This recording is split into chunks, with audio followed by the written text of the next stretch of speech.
सुंदरपुर नाम के गांव में शारदा अपने दोनों बच्चों के साथ रहा करती थी। शारदा का पति गुजर जाने के बाद शारदा ने अपने बच्चों की अच्छी तरह से देखभाल की थी। शारदा का बड़ा बेटा संजय शहर में नौकरी किया करता था। वो हर महीने पैसे अपनी माँ और बहन को भेजा करता था। रमा कॉलेज में पढ़ा करती थी। वो बहुत होशियार थी। एक दिन संजय एक लड़की को अपनी माँ से मिलवाने के लिए गांव लेकर आया। माँ, तुम कहाँ हो? अरे संजय, अचानक कैसे आना हुआ? और ये तुम्हारे साथ लड़की कौन है बेटा? माँ, ये सरला है। मैं और सरला एक ही ऑफिस में काम करते हैं। एक दूसरे को हम बहुत पसंद करते हैं माँ, इसलिए हम जल्द ही शादी करना चाहते हैं। ये तो बहुत अच्छी बात है बेटे, मुझे ये शादी मंजूर है। ऐसा कहकर संजय और सरला ने शारदा का आशीर्वाद लिया। तभी शारदा सभी के लिए खाना बनाती है और सभी खाना खाने बैठ जाते हैं। तभी सरला संजय से, संजय, ये क्या खाना है? हमारे घरों में कितना अच्छा खाना होता है। गांव में ऐसा ही खाना बनता है सरला। मुझे तो ऐसा खाना गले के नीचे ही नहीं उतर रहा। तुम खाओ, मैं तुम्हारा बाहर इंतजार कर रही हूँ। ऐसा कहकर सरला वहाँ से चली जाती है। संजय भी थोड़ा बहुत खाकर वहाँ से बाहर निकल जाता है। सरला और संजय उसी दिन शहर के लिए निकल जाते हैं। कुछ ही दिनों में सरला और संजय शादी कर लेते हैं। उनकी शादी में उसकी माँ और बहन भी शामिल होते हैं, मगर सरला को वो गरीब होने के कारण पसंद नहीं आते। थोड़े दिनों बाद शारदा अपनी बेटी रमा के साथ अपने गांव चली आती है। गांव जाते ही शारदा काम करने लग जाती है। तभी गांव का एक आदमी शारदा से, अरे शारदा बहन, अब तो तुम्हारे बेटे की शादी भी हो गई है। बेटा और बहू दोनों भी कमाते हैं, फिर तुम्हें काम करने की क्या जरूरत है? भाई साहब, जब तक मेरी बेटी की शादी नहीं हो जाती तब तक मैं अपनी जिम्मेदारियों से मुक्त नहीं हो सकूंगी। हाँ बहन, हमारी जिम्मेदारियां कभी भी खत्म नहीं होती। ऐसा कहकर हरिया वहां से चला जाता है। अब शारदा लोगों के यहाँ मजदूरी करके कुछ पैसे रमा की शादी के लिए जमा कर रही थी। ऐसे में ही एक दिन शारदा को बहुत तेज बुखार आता है। शारदा का बुखार इतना होता है कि उसे अस्पताल में भर्ती करवाना पड़ता है। अस्पताल में भर्ती करवाने की वजह से अस्पताल का बिल बहुत आया। ये देख रमा बहुत चिंता में पड़ जाती है। तभी रमा संजय को फोन करती है तो सरला फोन उठाती है। हेलो भैया, मैं रमा बोल रही हूँ। मैं सरला बोल रही हूँ रमा। कहो, कैसे फोन किया था? भाभी, माँ को बहुत तेज बुखार है, उन्हें अस्पताल में भर्ती करवाया है। अगर आप भैया को बताएगी तो वो मेरी कुछ मदद कर देंगे। यहाँ तुम्हें क्या धर्मशाला दिखाई दे रही है क्या?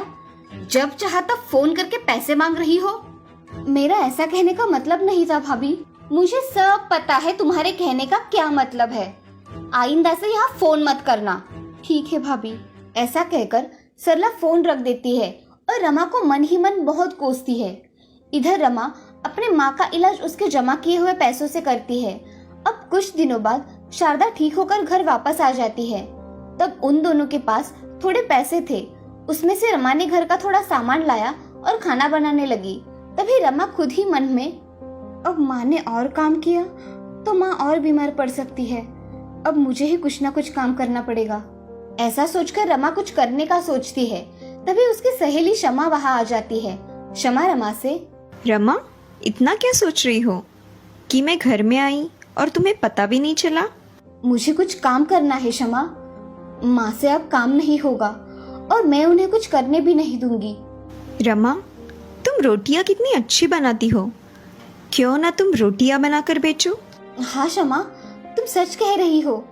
मैं रोटियां बनाकर बेचूंगी तो मुझे अच्छे दाम मिलेंगे। रमा अगले दिन बाजार में गर्मा गर्म रोटी बनाकर बेचने लगती है। कुछ लोग रोटियों की खुशबू सूंघ वहाँ आते हैं। तभी रमा लोगों से, आओ आओ, गर्मा गर्म रोटी ले लो, गरम और ताजी रोटी ले लो। रमा ऐसे कह रही थी। तभी रमा के पास उसकी दोस्त सोनाली आ जाती है। सोनाली रमा से, रमा, तुम ऐसे रोटियां बनाकर बेच क्यों रही हो? माँ की तबीयत ठीक नहीं है, इसीलिए आज से मैं ये काम करूंगी, रोटियां बनाकर बेचूंगी। ये अच्छा विचार है रमा, मुझे 2 रोटियां दे दो। हाँ, अभी देती हूँ। ऐसा कहकर रमा सोनाली को 2 रोटियां देती है। सोनाली रमा को 15 रुपए दे देती है। उसकी रोटी की खुशबू सूंघ बहुत से लोग उसके दुकान पर आते हैं और रोटी खरीदना शुरू करते हैं। रमा की रोटियां इतनी मुलायम होती है कि लोग उसकी रोटियां खरीद लेते हैं। ऐसे ही दिन बीत रहे थे।